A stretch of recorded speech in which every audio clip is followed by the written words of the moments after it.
Yogi, lelaki paruh baya berusia sekitar 35 tahun ini, memiliki hobi mengayuh sepeda berkeliling di daerahnya bersama kawan-kawannya di penghujung minggu kala rehat dari pekerjaannya. Namun beberapa waktu lalu, Yogi mengalami hal yang sama sekali tak pernah dia kira, yaitu serangan jantung. Saat itu, ia mengayuh sepedanya dengan keras agar dapat mengejar kumpulan kawan-kawannya di depan.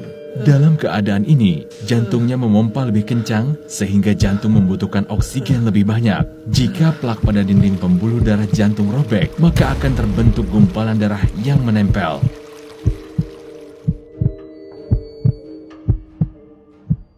Tubuh Yogi merasakan lelah yang hebat. Nafasnya mulai terengah-engah, pandangan matanya tidak fokus, kabur, dan penglihatannya mulai buram.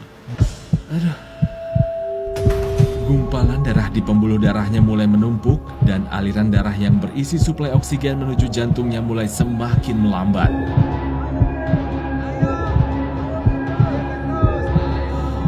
Di sisa tenaganya, Yogi terus melanjutkan kayuhan sepedanya untuk menghampiri kawan-kawan.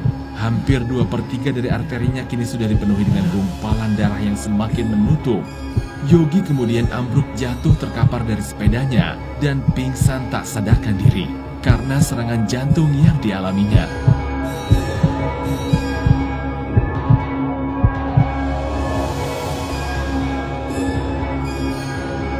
Di zaman modern kini, banyak yang mengidentikan serangan jantung dengan usia yang sudah lanjut seperti 50 atau 60 tahun ke atas. Namun faktanya, sudah banyak kasus serangan jantung pada usia muda dan Yogi menjadi salah satu kasus yang terjadi.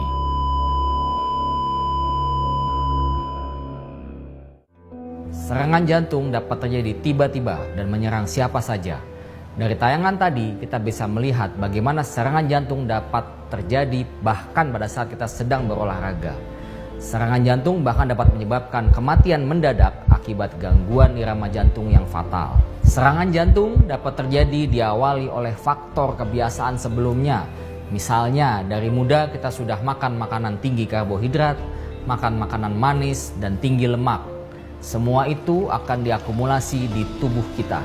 Hal tadi dapat menyebabkan penumpukan lemak di dinding pembuluh darah dan dapat terjadi pula penggumpalan darah akibat diabetes maupun kolesterol yang tinggi, yang pada akhirnya akan menyebabkan terjadinya penyumbatan di pembuluh darah jantung. Jika Anda mengalami gejala-gejala seperti nyeri dada, dada tidak nyaman, berdebar-debar dan sesak nafas, maupun mudah lelah, ataupun denyut jantung tidak teratur, bisa saja Anda sudah mengalami gejala serangan jantung. Segera jadwalkan pemeriksaan ke dokter Anda dan dari sekarang cegahlah serangan jantung.